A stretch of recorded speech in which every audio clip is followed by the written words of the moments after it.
Okay, so we're back. So basically what I've done was I took a scissor and I cut along the outside part of the tile.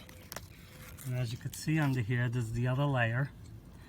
And now I'm going to take some tar with the tar here, and I'm going to tar this and stick it back down, and that'll be watertight. Now I'm going to make another bracket for the bottom half facing the other way.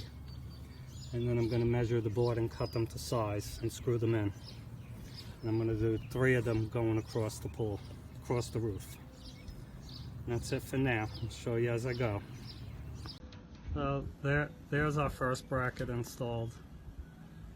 So they're tucked under the shingle where the water won't get in.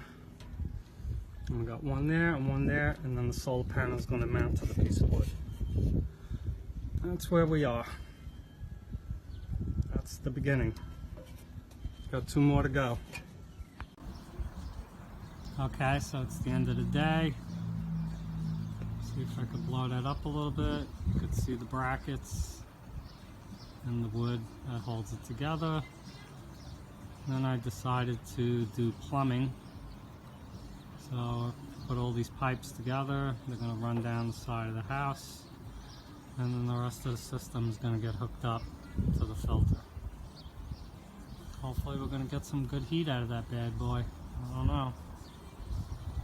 And that's it for today. That's where I am. First time I've glued pipes together. Not that hard to do either. Okay, that's it.